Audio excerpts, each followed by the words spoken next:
Ang punto ko po rito,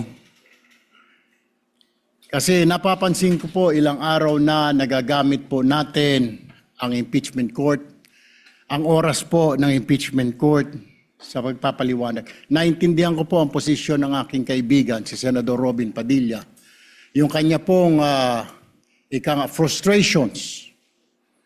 Pero gusto ko lang po sana ipaalala sa ating presiding officer, sa ating pong Senate President, at matanong, ano po ba ang ating ginagamit na rules ngayon?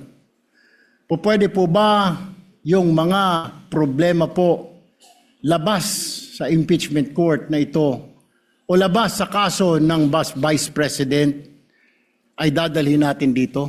Di po ba ang korte na ito na itatag para po sana kay Vice President at kay Vice President lamang?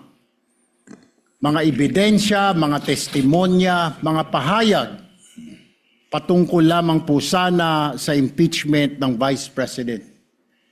Kasi dito pong mga nagdaang araw, Mr. Presiding Officer, Senate President, mga kasama, napansin ko po na nagagamit ang oras po ng impeachment court sa pagtatanggol po ng mga nakaraang araw ng sarili ng ilan sa mga kasamahan natin sa mga akusasyon.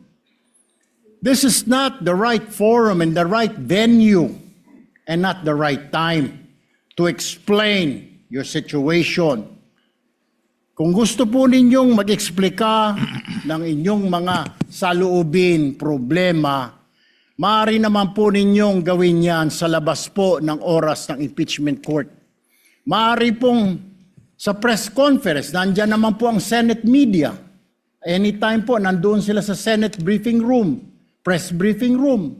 Maaari din po sa Facebook o sa YouTube magpaliwanag. Huwag po nating gamitin ang oras ng impeachment court sa pagpapaliwanag o sa pagtatanggol ng ating mga sarili simula pa po noong nakaraang linggo.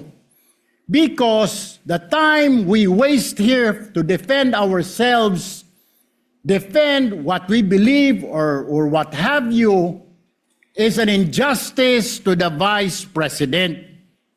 Yung oras po na ito dapat ilaan natin sa pakikinig sa depensa ng Vice Presidente, sa mga akusasyon laban sa Vice Presidente, hindi po pagdidepensa sa mga sarili natin kung tayo inaakusahan ng kung anong mga ahensya, kung tayo po ay may mga kaso, may mga investigasyon.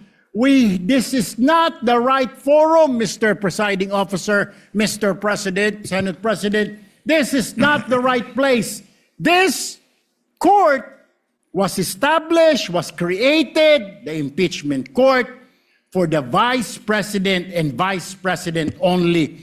This should be her time. This should be her forum, not our forum here, na ilabas natin ang saloobin natin, mga sagot natin sa mga akusasyon, mga kaso laban sa atin. And this is not also the time, Mr. President, Mr. Presiding Officer, na hanapin yung mga kasama nating nawawala, nakakulong, dapat po doon sa Senado natin, sa sesyon natin, and not here in this court, Mr. Presiding Officer, Mr. Senate President. Kaya pakiusap ko lamang po sana, sa ating mahal na presiding officer and Senate President, let us follow the rules. May rules ho tayo. Kung hindi naman ho patungkol sa Vice President na sasabihin natin, hindi naman po patungkol sa depensa o prosekusyon ng Vice Presidente natin, then wag na ho natin payagan na magsalita pa po dito because nasasayang. Because every minute, every hour that we waste away from the defense or from the prosecution of the case of the Vice President, it is injustice. It is called injustice to the Vice President, to her family, yung anguish, yung kanyang sama ng loob, yung oras na nakabinbin ang kaso na ito. Let us do this impeachment trial as quickly as possible. If we have to clear the Vice President, then let's clear her. If we have to prosecute, then prosecute her with the evidence kung meron.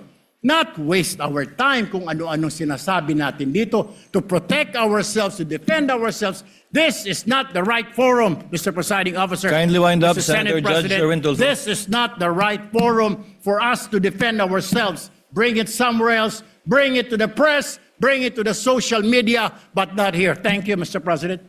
The remarks of the gentleman are noted.